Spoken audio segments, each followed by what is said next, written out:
नमस्कार, स्वागत है आप सभी का हमारे इस नए वीडियोस में। और आप देख रहे हैं सागर इनोवेशन सेंटर।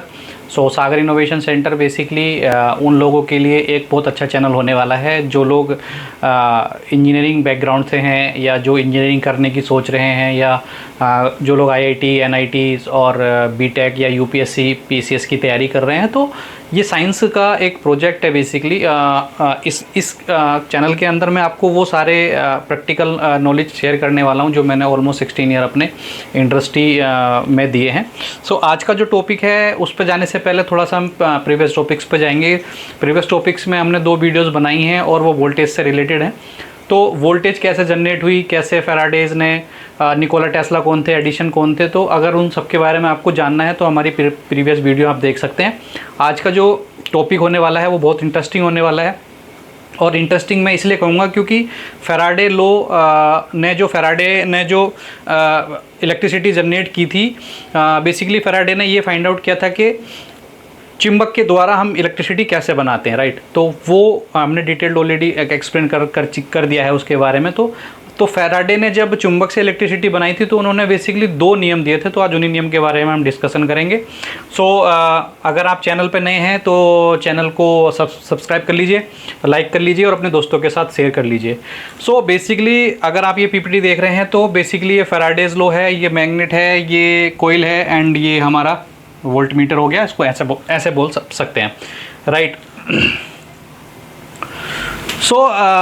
फैराडे जब एक्सपेरिमेंट कर रहे थे तो उन्होंने ये फाइंड आउट किया कि हम इलेक्ट्रिसिटी चुंबक के द्वारा कैसे बनाएं, राइट। इसमें बेसिकली उन्होंने 11 साल का एक्सपेरिमेंट था, उनकी 11 साल की मेहनत थी और 11 साल तक उन्होंने लगातार मेहनत की। और फिर हम उस नतीजे पर पहुँचे कि आज हमारे घरों में जो इलेक्ट्रिसिटी बन रही है, जो हम फ्रिज चलाते हैं, जो वॉशिंग मशीन चलाते हैं, जो डेली हम चीज़ें यूज़ करते हैं इलेक्ट्रिसिटी से रिलेटेड, वो हो गई। प्लस जो आप स्कूटी से जाते हो या बाइक से ऑफिस जाते हो तो उसमें अल्टरनेटर लगा होता है, वो भी इसी प्रिंसिपल पे काम करता है।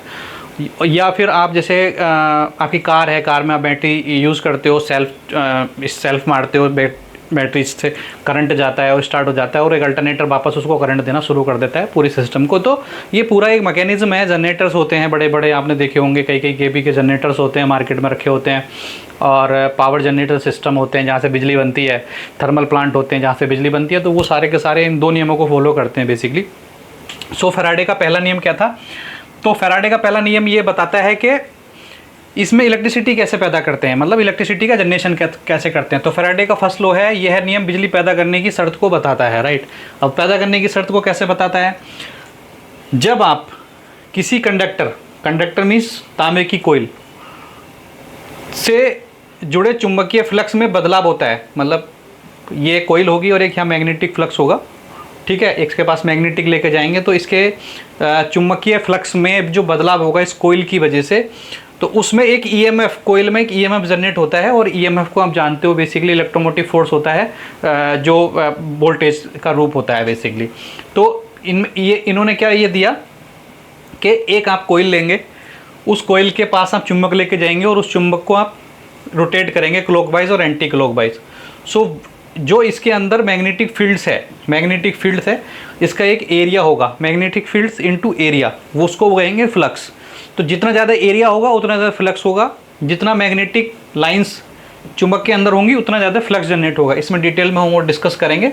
तो जैसे ही आप इस पर जाएंगे तो आपकी इलेक्ट्रिसिटी प्रोड्यूस होने लगेगी। ये इनका पहला नियम था, राइट। आप यहाँ भी देख पा रहे हैं कि फैराडेज लॉ कहता है कि कोयल है, कोयल के अंदर हम मैग्नेट डालेंगे तो डायरेक्शन उसको जब रोटेट करेंगे तो वो एंटी क्लॉकवाइज या क्लॉकवाइज रोटेशन के बाद आपका इलेक्ट्रिसिटी प्रोड्यूस करना शुरू कर देगा। तो ये इसका फर्स्ट लॉ था। अब सेकंड लॉ क्या बोलता है? तो हमने इलेक्ट्रिसिटी तो बना ली। अब आप ऐसा समझ सकते हैं कि मैं बाजार तो चला गया, अब बाजार से मुझे कुछ सामान लेकर के आना है। अब कितना सामान लेकर के आना है, एक ये भी तो क्वेश्चन होगा ना दिमाग में, राइट। तो यहाँ पे हम बेसिकली जो फैराडे का द्वितीय नियम है यह बताता है कि कितनी बिजली पैदा करनी है या कितनी बिजली हमें चाहिए। तो उसके हिसाब से हम क्या करते हैं, पैदा होने वाली वोल्टेज, ईएमएफ की ताकत, राइट, जो हम किलो के हिसाब से भी बात कर रहे थे कि मैं सब्जी लेने गया, मुझे 2 किलो चाहिए, तो मेरी रिक्वायरमेंट है कि मुझे कितनी इलेक्ट्रिसिटी चाहिए, राइट।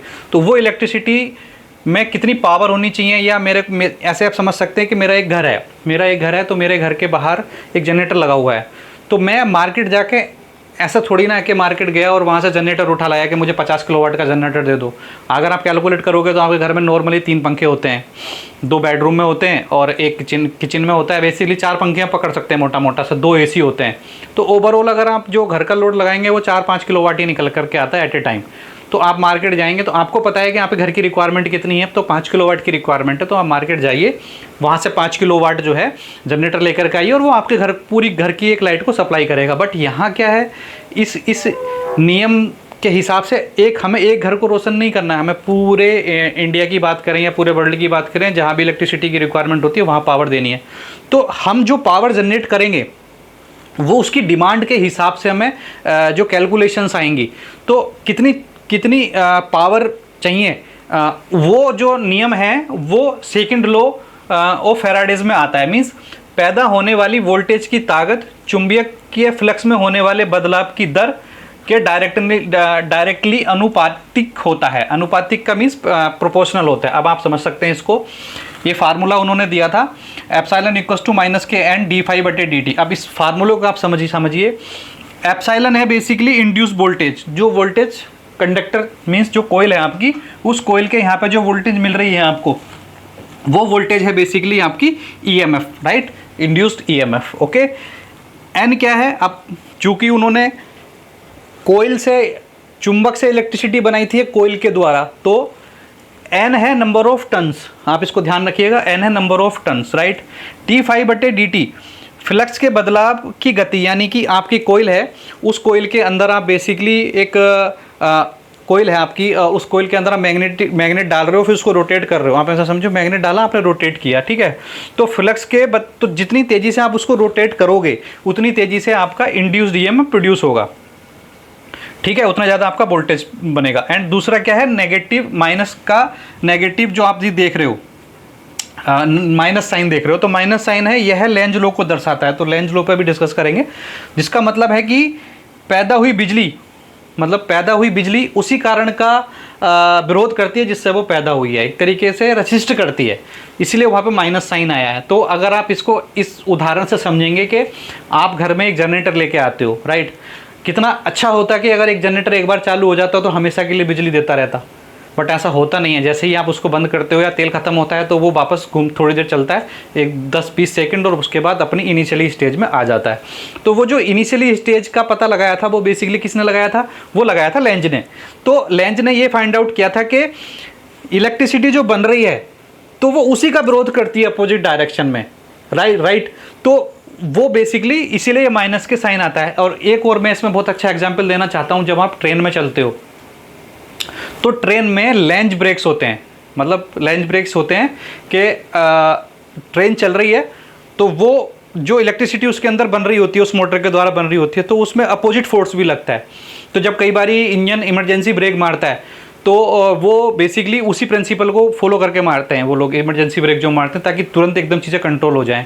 आप इसको दूसरा एग्जांपल ले सकते हैं, रोलर कोस्टर होता है, जो रोलर कोस्टर ये जिगजैग वाला होता है, इसमें भी जो मोटर के ब्रेक्स होते हैं वो लेंज लॉ पे ही काम करते हैं। तो ये बड़ा एक अच्छा टॉपिक है डिटेल्स में जाने के लिए। तो आप यहाँ पर देख पा रहे होंगे, तो फैराडे का पहला नियम था कि हमें बिजली कैसे बननी है, और दूसरा नियम था कि कितनी पावर वाली बिजली बनानी है। तो फैराडे के दोनों नियम आपके लिए बहुत क्लियरली मैंने एक्सप्लेन किया हुआ है, और ये दोनों नियम आप एग्जाम में लिखेंगे तो आपको कोई भी एक नंबर का भी मार्क्स नहीं कटने वाला आपका। और आप किसी इंटरव्यू को वेयर होगा, या आप फ्रेशर हैं, इंटरव्यू देने जा रहे हैं कहीं पे किसी कंपनी के अंदर, तो आप बेसिक्स पढ़ के जाइएगा। बेसिक्स क्लियर होंगे तो आपका इंटरव्यू कोई नहीं रोक सकता है 100%। और 3 इडियट वाली जो बात है कि सैलरी डिस्कस कर लें सर कितनी लोगे, तो वो वाली फीलिंग आनी चाहिए, राइट। सो जैसे कि मैंने अभी आपको 2 एग्जाम्पल बताए, ट्रेन का बताया, रोलर कोस्टर का बताया, और वो जो नियम आए उसको लेंज ने दिया। तो थोड़ा सा लेंज के बारे में डिस्कस करते हैं। तो लेंज जो वैज्ञानिक थे, हेनरिक लेंज नाम था उनका, बेसिकली इनका पूरा नाम था हेनरिक फ्रेडरिक एमिल लेंज। ये बेसिकली जर्मन वैज्ञानिक थे।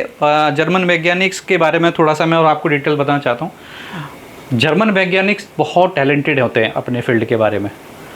जापानीज़ और जर्मन वैज्ञानिक। तो ये अगर आप जैसे हर एक धर्म का एक अपना मजहब का एक वो होता है कि हमें, जैसे अगर हम हिंदू हैं तो हमें 4 धाम जाने, अगर आप यहूदी हैं तो आप अलक्सा और यरूशलेम जाते हैं, राइट।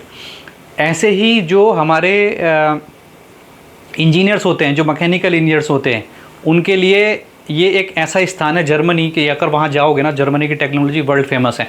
BMW हो गया, बुगाटी हो गया, और लेंस हो गई, लक्सस गाड़ियाँ हो गई। मतलब अगर आप गाड़ियों की बात करो ना, तो जो मैक्सिमम टेक्नोलॉजी निकल के आती है, बहुत बड़े बड़े जहाज हो गए, वो सब जर्मन, मतलब वो जर्मन उसमें एक्सपर्ट है। मतलब वो उसकी जो इंजीनियरिंग है ना मैकेनिकल में, वो अलग लेवल की है। तो ये जर्मन वैज्ञानिक थे, तो इन्होंने इस चीज़ को फाइंड आउट किया, और ये जो बात है वो सन 1834 की। अब ये नियम क्या कहता है, आसान शब्द में समझ सकते हैं।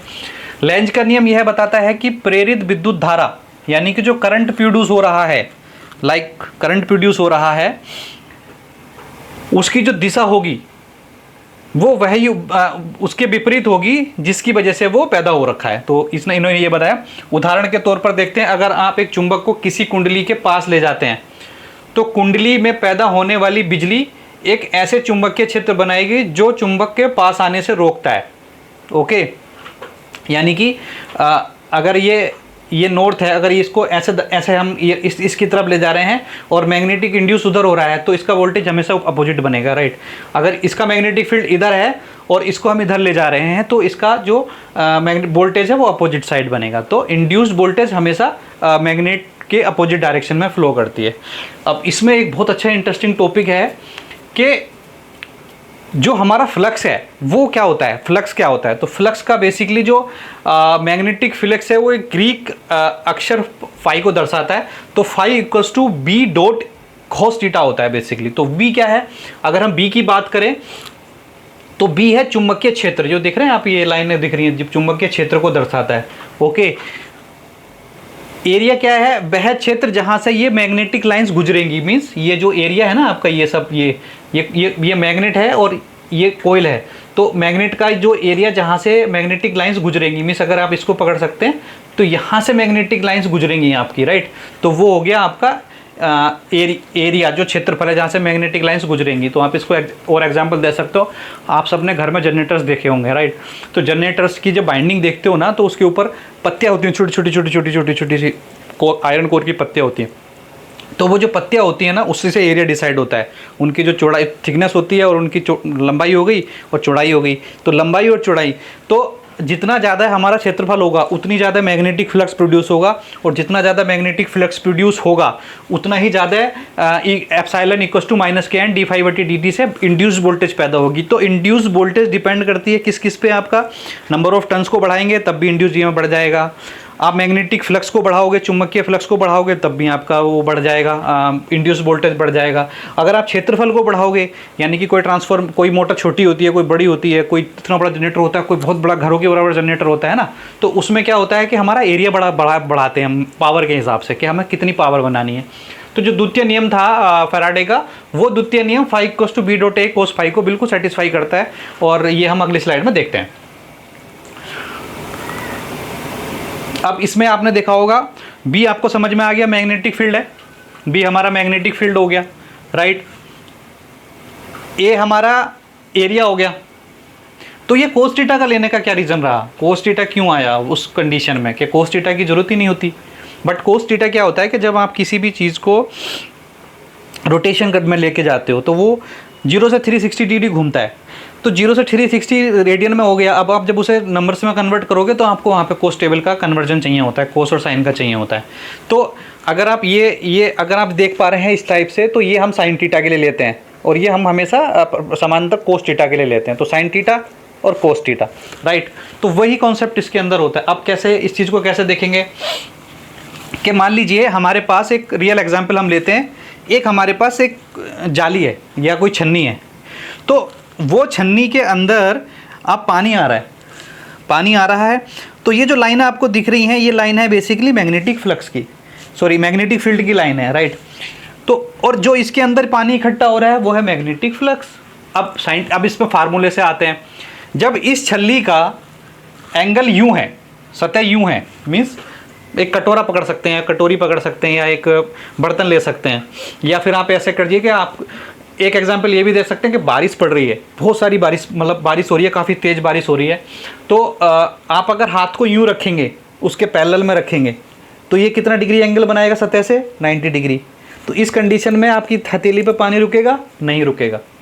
और आप जब उसके समांतर 0 डिग्री एंगल बनाएंगे तो आपके यहाँ पे हथेली पे पानी आने लगेगा, पानी रुकने लगेगा, तो इस कंडीशन में मैग्नेटिक फ्लक्स इकट्ठा होने लगेगा। तो वही तो कॉन्सेप्ट है कि आपकी जो जाली है, उस जाली को मैग्नेटिक फ्लक्स आ रहा है और आपको उसको रोकना है, तो आप इसको कहाँ रोकोगे? 0 डिग्री पे। तो cos 0 की वैल्यू 1। तो phi equals to B dot 1 का मतलब क्या हुआ कि आपका जो फ्लक्स है वो समांतर, मतलब पैरेलल लाइन पे मैग्नेटिक फ्लक्स के साथ साथ जो है पैरेलल लाइन पे मैक्सिमम रहेगा।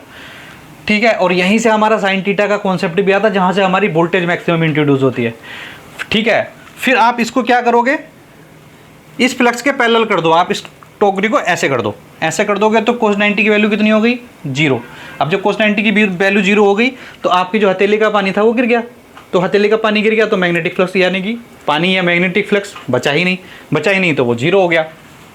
तो यही बेसिकली cos थीटा होता है। तो फ्लक्स का असली मतलब प्रभावी क्षेत्र, मतलब फ्लक्स का मतलब होता है मैग्नेटिक फ्लक्स जो प्रोड्यूस हो रहा है एंड इफेक्टिव एरिया, किस एरिया में वो प्रोड्यूस हो रहा है। तो ये एरिया जब ज़्यादा होगा तब भी फ्लक्स ज़्यादा प्रोड्यूस होगा, ये ज़्यादा होगा तब भी ज़्यादा फ्लक्स प्रोड्यूस होगा। ये कब ज़्यादा होगा? जब मैग्नेट बड़ी होगी। मैग्नेट कब बड़ी होगी? जब इसका एरिया बढ़ जाएगा। तो फ्लक्स जितना ज़्यादा प्रोड्यूस होगा, एप्सिलॉन इक्वल्स टू माइनस के एन डी फाई बटे डी टी, तो उस कंडीशन में हमारी इंड्यूस वोल्टेज भी ज़्यादा प्रोड्यूस होगी। सो बेसिकली ये आपको सिर्फ ये समझाने के लिए है कि cos थीटा कैसे काम करता है। अगर आप यहाँ पे भी देख पा रहे हैं तो यहाँ पे cos थीटा 0 है, मतलब ये पैरेलल इसी की लाइन में है। अगर यहाँ पे आप एंगल देखेंगे तो ठीक है, तो यहाँ पे फ्लक्स आपका मैक्सिमम आएगा और यहाँ पे आपका फ्लक्स 0 आएगा, क्योंकि ये उसके आपकी एंगल समांतर हो जाएगी, राइट। तो ये आपका मोटा मोटा सा मैंने समझाने की कोशिश किया गया। आप होप, मैं उम्मीद करता हूँ कि आपको ये बहुत अच्छे से समझ में आ गया होगा। और हाई स्कूल में जो बच्चे हैं जो अभी एग्ज़ाम देंगे, या 9th में जो बच्चे हैं जो भी आने वाले टाइम में नेक्स्ट ईयर एग्ज़ाम देंगे, मेरे चैनल से जुड़े रहिएगा, तो मैं आपको पूरी फिजिक्स कवर करा दूंगा। इसके अंदर फिजिक्स का कोई टॉपिक ऐसा नहीं बचेगा। इलेक्ट्रिसिटी हो गई, मैग्नेटिज्म हो गया, कि आप उस मेरी वीडियो देख के जाओगे ना सिर्फ 2 घंटे की, तो आप उसमें से कम इतना कर जाओगे कि आप अच्छे खासे मार्क्स ला सकते हो। सो पीछे आओ। तो बेसिकली यहाँ पे ये चीज़ होगी। तो इन्होंने जो लेंजलो ने जो नियम दिया था, लेंजलो ने नियम दिया था, इसमें बेसिकली एक स्लाइड पीछे, हाँ, इसमें जो इन्होंने नियम दिया था, ये नियम था बेसिकली ऊर्जा संरक्षण का सिद्धांत, law of conservation of energy. तो हम जब इंजीनियरिंग के स्टूडेंट्स होते हैं तो सबसे पहला टॉपिक ही हमारा ये होता है, law of conservation of energy. मतलब इसका हमारे, मुझे याद है जब मैंने 2005 में फर्स्ट सेमेस्टर में जब मैंने एक एग्ज़ाम दिया था, तो इलेक्ट्रिकल का थोड़ा पोर्शन आया था हमारी इंजीनियरिंग में। तो उसमें एक ये ही टॉपिक आया था, मतलब law of energy of conservation कैसे काम करता है, और मशीन टू मशीन उसका ग्राफ था, बहुत अच्छा समझाया हुआ था। तो मैंने पूरा समझाया था उसको। तो वो 10 नंबर का एक ही क्वेश्चन था, और वो मैंने बड़े अच्छे से एक्सप्लेन किया था, और बहुत अच्छे नंबर मेरे उस टाइम उस इलेक्ट्रिकल इंजीनियरिंग में आए थे। तो आप इसको समझते हैं law of conservation of energy है क्या? हाँ, तो आपने ये देखा होगा कि हमारे जो आइंस्टीन थे, तो उन्होंने एक नियम दिया था कि energy not be created not be destroy. आप एनर्जी को बना नहीं सकते हो, आप एनर्जी को ख़त्म नहीं कर सकते हो। एक एग्जांपल, आप सुबह उठते हो तो आप गैस जलाते हो, या आप पानी गर्म करते हो, तो पानी गर्म करते हो तो इलेक्ट्रिसिटी एक एनर्जी का रूप है, हीट में जनरेट हो रही है, पानी में इकट्ठी हो रही है, और उसको आप पी रहे हो। तो एक एग्जांपल वो हो गया। दूसरा, इलेक्ट्रिसिटी जनरेट हुई, आपने बटन दबाया, इलेक्ट्रिक बल्ब आपका जल गया, लाइट आपकी ग्लो कर गई, तो वो एनर्जी आपकी इलेक्ट्रिसिटी से लाइट में कन्वर्ट हो रही है, राइट। पंखा है, सब कुछ एवरीथिंग है। अब आप ये चीज़ नोटिस करेंगे, ये आप कभी सोचिएगा, जो मेरे एज के बच्चे हैं जो सन 90s में पैदा हुए और फिर उन्होंने चीज़ों को चेंज होते देखा, तो उस कंडीशन में जब हमारे यहाँ चीज़ें आती थी ना, तो पंखे बहुत बड़े बड़े होते थे, बहुत भारी होते थे, और कार वगैरह भी उस टाइम पे कभी छोटी छोटी, मतलब कम ही कारें होती थी जो भी होती थी, लेकिन उनके जो इंजन्स होते थे बड़े हैवी हैवी होते थे, अल्टरनेटर बड़े हैवी होते थे। तो उस टाइम की जो मशीनें होती थी ना वो बहुत हैवी होती थी। अब क्यों होती थी? क्योंकि उस टाइम हम इंडक्शन पे काम करते थे। इंडक्शन मीन्स के डायरेक्ट एसी पे काम करते थे, या फिर हम जो मशीनें बनाते थे वो इतनी हैवी होती थी कि उनके लॉस कंट्रोल करने के लिए चीज़ें ऑप्टिमाइज़ नहीं थी, सिस्टम्स नहीं थे, सॉफ्टवेयर्स नहीं थे। अब तो क्या हो गया कि अगर आप इंजीनियरिंग की बात करोगे तो सिमुलेशन टूल बहुत सारे होते हैं। तो हम इस जो हमारे चैनल है, इस चैनल पे हम सिमुलेशन टूल्स भी आपके लिए लेके आएंगे, कैसे वो काम करते हैं वो भी लेके आएंगे। और हर एक इलेक्ट्रॉनिक्स आइटम जो आपके घर में यूज़ होता है, पंखा है, एलईडी बल्ब है, एसी है, फ्रिज है, कूलर है, वॉशिंग मशीन है, इन सब का मैं आपको बहुत डिटेल एक्सप्लेनेशन दूंगा, कैसे काम करते हैं, कैसे वर्क करते हैं, क्या कौन कौन से पार्ट्स होते हैं, किस पार्ट का क्या रोल होता है, तो सारी चीज़ें मैं आपको दूंगा। तो आपने नोटिस किया होगा कि अगर हम एलईडी बल्ब से एग्जांपल से उदाहरण करें तो पहले जो एलईडी बल्ब आता था वो 100 वाट का आता था। 100 वाट का आता था, पावर फैक्टर बर्न होता था, जितनी एनर्जी इलेक्ट्रिसिटी चाहिए होती थी उतनी ले लेता था। लेकिन आज की डेट में वही बल्ब 6 वाट का बल्ब ल्यूमन के बराबर, उसके बराबर रोशनी देता है और उससे अच्छी रोशनी देता है, राइट। तो अभी हमने यहाँ से जब कन्वर्जन में गए तो वो आपको समझ में आ गया, लो ऑफ कन्वर्जेशन ऑफ एनर्जी का आपको समझ में आ गया, ठीक है। तो वो बेसिकली नियम क्या है कि आप कुछ भी चीज़ पैदा नहीं कर सकते हो, बस सिर्फ कन्वर्ट कर देते हो। तो इस कंडीशन में हमें क्या करना होता है कि हम बेसिकली लॉसेस को कंट्रोल करते हैं। तो लॉसेस को कंट्रोल कैसे करेंगे? जैसे इफ़िशेंसी बढ़ा देंगे। अगर आप इफ़िशेंसी बढ़ा देंगे तो आपका जो लाइन लॉस है वो कम हो जाएगा, जो इलेक्ट्रिसिटी जनरेशन है उसमें लॉसेस कम हो जाएंगे। तो हम क्या करते हैं, पूरा सिस्टम डिज़ाइन करते हैं। अगली जो हमारी वीडियो आएगी वो ग्रिड सिस्टम पर आएगी कि हम कैसे इलेक्ट्रिसिटी बनाएंगे, कैसे ट्रांसमिट करेंगे, बहुत दूर तक कैसे उसको लेके जाएंगे, उसमें लाइन में कितने लॉस होंगे, वो सारा हम कैलकुलेट करेंगे। आपने देखा होगा कि आप घरों में 230 यूज़ करते हो, जो ट्रांसफार्मर होता है उस पर आपका 440 आता है, मतलब जो घरों में सप्लाई आती है 1 फेज़ में 230 आती है। अगर हम 3 फेज़ की बात करेंगे तो 2 फेज़ में 440 का पोटेंशियल डिफरेंस आता है।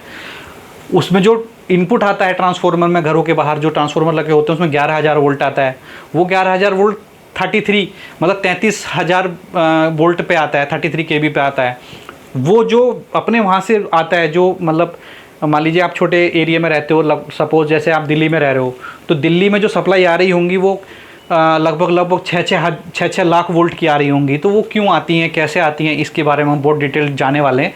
तो इस वीडियो के बाद अगली वीडियो जो आने वाली है उसको आप स्किप मत कीजिएगा, उसको देखिएगा। और वो वीडियो आपकी ऐसी होने वाली है कि आपके लाइन जनरेशन, पावर ग्रिड, कैसे पावर ग्रिड होती थी, पहले हमारी 5 पावर ग्रिड थी, फिर अभी कितनी पावर ग्रिड हैं, कैसे वो पावर ग्रिड काम करती हैं। पहले आप देखते थे कि इलेक्ट्रिसिटी की कट बहुत ज़्यादा होते थे, बट अब कट बिल्कुल ही नहीं होते हैं। अब गांव में भी 12-13 क्या 25 घंटे 24 घंटे के आसपास लाइट रहती है, 22 घंटे तो नॉर्मली रहती है।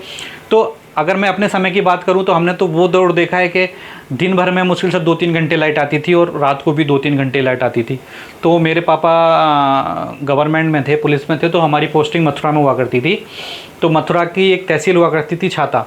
तो ये सन 2000 की आसपास की बात है। तो सबसे अच्छी लाइट उस टाइम की हमें वहाँ पे मिलती थी, जो ऑलमोस्ट 17 से 18 घंटे आती थी। बट अदर ट्रांसफ़र हुए, जैसे अलीगढ़ चले गए या बदायूं चले गए या कहीं और चले गए, तो इलेक्ट्रिसिटी कंडीशन बहुत गंदी थी। आज की डेट में अगर आप कंपैरिजन करोगे ना, तो आप गांव में भी आज से 22 घंटे 20 घंटे की लाइट लेते हो। वो जस्ट ऑफ, जो उसके पीछे रीज़न है, वो रीज़न सिर्फ और सिर्फ ये है कि जो पावर ग्रिड्स हैं हमारी वो एक हो चुकी हैं। पूरे इंडिया की पावर ग्रिड्स एक हो चुकी हैं, एक फ्रिक्वेंसी पर काम करती हैं। तो फ्रिक्वेंसी हम ऑलरेडी डिटेल में बता ही चुके हैं। तो हम इस अगली वीडियो जो हमारी आने वाली है उसमें हम ये बताएंगे कि कैसे वो चीज़ें काम करती हैं। तो बेसिकली मोटर है, तो आप ये एग्जांपल समझिए कि यहाँ पे आपका बल्ब अब 9 वाट का बल्ब काम कर रहा है, क्योंकि आपने इफ़िशेंसी बढ़ा दी। इफ़िशेंसी 92-93% इफ़िशेंसी आती है। मोटर है, मोटर को आपने इलेक्ट्रिसिटी दी, तो उसने क्या किया, अपना रोटेशन किया। तो इलेक्ट्रिक को आपने किस में रोटेशन दिया, मैकेनिकली साइकिल में रोटेशन दिया। इसमें कुछ लॉसेज हुए, जो फ्रिक्शन लॉसेज हैं, हीट लॉसेज हैं, तो उससे इफ़िशेंसी जो है उस पर असर पड़ता है। तो विद्युत को बर्बाद ना करें और एनर्जी को कंजर्व करें हमेशा, क्योंकि प्राकृतिक में कुछ चीज़ें ऐसी हैं जो कभी पैदा नहीं की जा सकती। जैसे मान लीजिए पानी है, पानी को मैं आपसे रिक्वेस्ट करता हूँ कि जब ज़रूरत है ना पानी की, तभी आप टैप में उतना ही पानी लें जितनी ज़रूरत है, वेस्ट ना करें।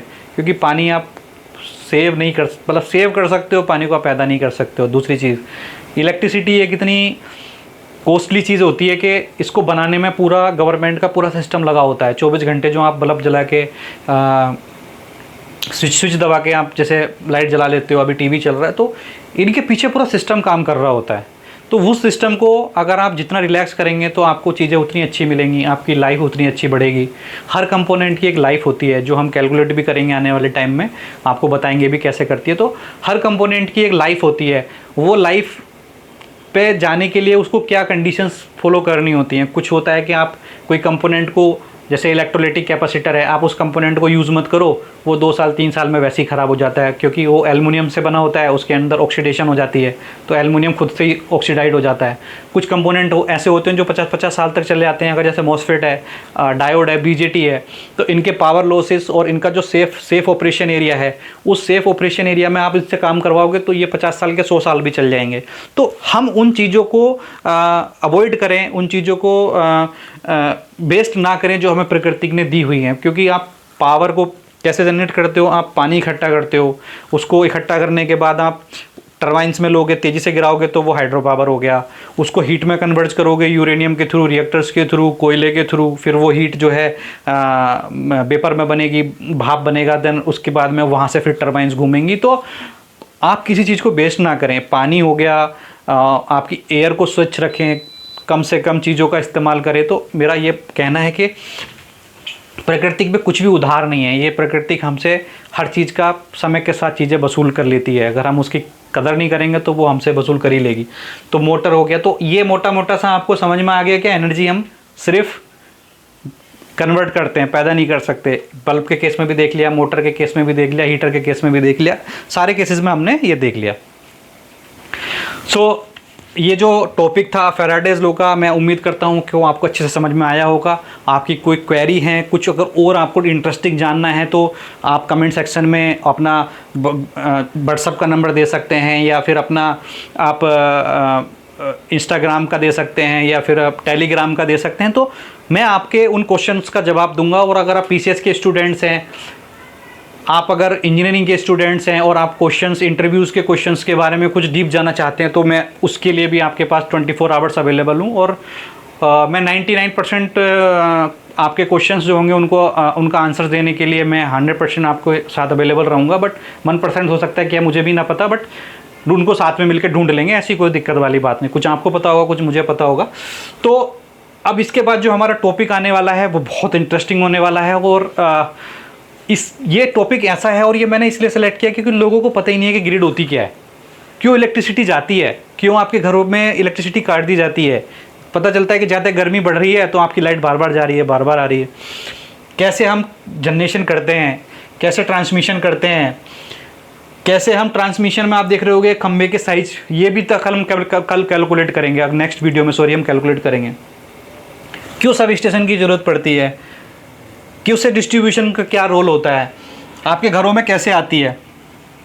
तो कंप्लीट स्टेप बाय स्टेप हो गया, एक्सप्लेनेशन हो गया, ऑल कंपोनेंट एक्सप्लेन करेंगे कि वायर जो मोटी वायर है, पतली वायर है, नंबर ऑफ स्टैंड कैसे लेते हैं, वायर कैसे सेलेक्ट करते हैं, उसका एरिया कैसे निकालते हैं, इम्पीडेंस मैचिंग क्यों करनी ज़रूरी होती है, राइट, रियल वर्ल्ड अंडरस्टैंडिंग कैसे एग्जाम्पल के साथ हम उसको वो करेंगे। तो बनिए रहिएगा हमारे इस चैनल पे, और अगली वीडियो बहुत इंटरेस्टिंग होने वाली है। अगर आप इस चैनल पे नए हैं तो हमें आपके लाइक की ज़रूरत है, एक सपोर्ट की ज़रूरत है।